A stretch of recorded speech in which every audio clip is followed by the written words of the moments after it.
दुर्दांत विकास दुबे अभी भी फरार है।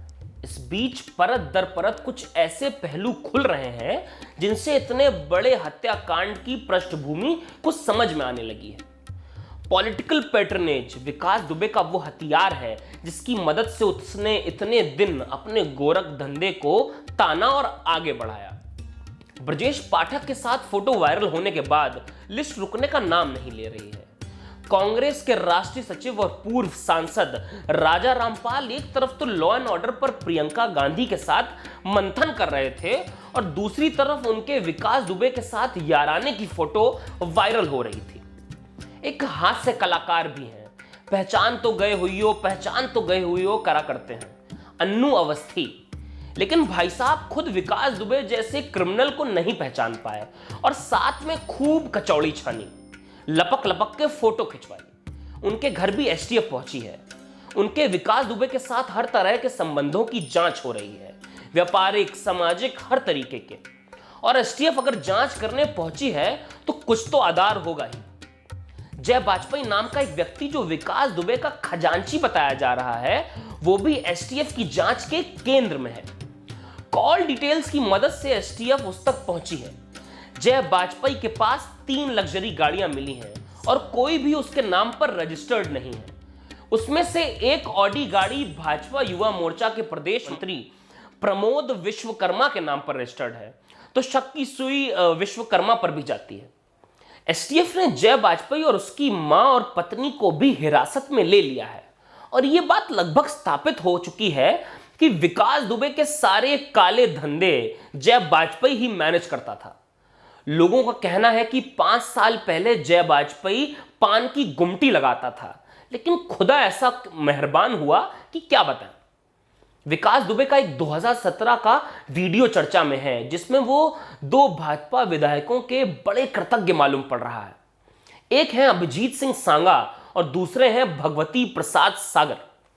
विकास ने वीडियो में यह भी बताया कि इन लोगों से उसके संबंध हैं और मदद भी मिलती रहती है। वीडियो तब का है जब 2017 में एसटीएफ ने विकास को हिरासत में लिया था।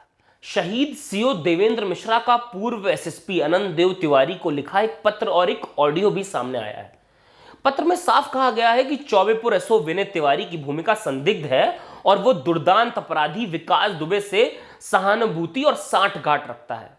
इतने कड़े शब्दों में शिकायत के बाद भी विनय तिवारी पर कार्रवाई क्यों नहीं की गई? अनंत देव तिवारी हाथ पर हाथ धर के क्यों बैठे रहे? यह बात साफ है कि बार बार शिकायत के बावजूद विनय तिवारी के खिलाफ कोई भी कार्रवाई नहीं हुई। इसके पीछे का कारण यह बताया जा रहा है कि विकास दुबे की ही सिफारिश पर विनय तिवारी को एसएसपी ने थाना दिया था। पूर्व एसएसपी अनंत देव तिवारी के साथ विकास के खजांची जय वाजपेयी की फोटो भी सामने आई है। ऑडियो ध्यान से सुना हो तो यह भी समझ में आया होगा कि विनय तिवारी अपने सीओ को लूप में रखने की बजाय डायरेक्ट एसएसपी को ही रिपोर्ट कर रहा था। यह सब बातें शक को और मजबूत करती हैं। लेकिन मौजूदा एसएसपी दिनेश कुमार पी को शहीद सीओ देवेंद्र मिश्रा का यह पत्र पुलिस महकमे में ढूंढे नहीं मिल रहा है।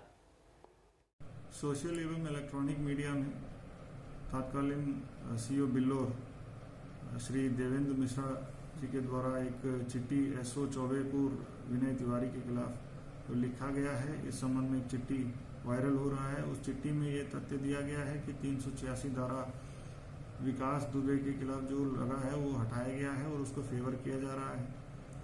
इस संबंध में मेरे द्वारा जांच किया गया है। प्रिलिमिनरी जो जांच में ये निकल के आया है, सीओ बिल्लोर के ऑफिस, एसपी रूरल के ऑफिस एवं एसएसपी की कॉन्फिडेंशियल एवं जो क्लरिकल ऑफिस जिसमें जो दंड बाबू के ऑफिस, सब में चेक कराया गया है। इनमें से रिसीविंग एवं डिस्पैच रजिस्टर, इन दोनों में ना तो इस चिट्ठी के संबंध में कोई उल्लेख है, ना तो 14 तारीख को एसओ के खिलाफ कोई अन्य रिपोर्ट रिसीव हुआ है। इस संबंध में कोई उल्लेख नहीं है, ना कोई इस संबंध में कोई फाइल यहाँ पे पाए गए हैं।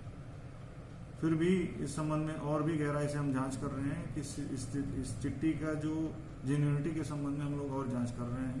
जो भी तथ्य सामने आएगा उसके आधार पर कार्रवाई की जाएगी। लेकिन क्या चौबेपुर थाने की जीडी भी लापता है, जिसमें विकास दुबे के मुकदमे की जांच कर रहे इंचार्ज ऑफिसर अजहर इशरत धारा 386 को हटा दिया है। यह धारा गुंडा टैक्स, चौथ वसूली, जान से मारने की धमकी देने वालों पर लगाई जाती है। अगर देवेंद्र की चिट्ठी का मजमून थाने की जीडी से मेल खा रहा है तो कप्तान साहब को अपने सामान्य ज्ञान का इस्तेमाल करते हुए मान लेना चाहिए कि चौबेपुर का पूरा थाना और खुद सस्पेंडेड एसओ विनय तिवारी विकास दुबे के गैंग के रूप में काम कर रहा था, ना कि उत्तर प्रदेश पुलिस के लिए। इसके बाद शायद कानपुर के कप्तान को मरहूम डिप्टी एसपी देवेंद्र मिश्रा की चिट्ठी झुठलाने की जरूरत नहीं पड़े।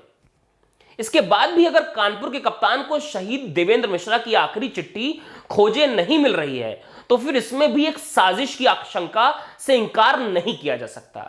एक ऐसी साजिश जो शहीद सिंह और उनके साथ ही पुलिस कर्मियों को न्याय दिलाने के रास्ते में दीवार बनकर खड़ी हो गई है। कानपुर के पूर्व एसएसपी अनंत देव तिवारी के खिलाफ शासन ने जांच बैठा दी है। कानपुर जोन के एडीजी जयंत सिंह विकास दुबे अनंत देव कनेक्शन, सीओ की चिट्ठी, ऑडियो समेत विभिन्न पहलुओं पर जांच करेंगे। लेकिन अनंत देव तिवारी का एसटीएफ के डीआईजी के पद पर अभी तक बने रहना तब, जबकि एसटीएफ विकास दुबे मामले में मेन इन्वेस्टिगेटिंग एजेंसी हो, क्या प्रिंसिपल ऑफ नेचुरल जस्टिस के खिलाफ नहीं है? और अगर है तो उनके सस्पेंशन में अभी कितना समय लगेगा? मेरा नाम दृष्टांत है और इन सवालों के जवाब की अपडेट हम आप तक पहुंचाते रहेंगे। धन्यवाद। कैमरे के पीछे है मानस।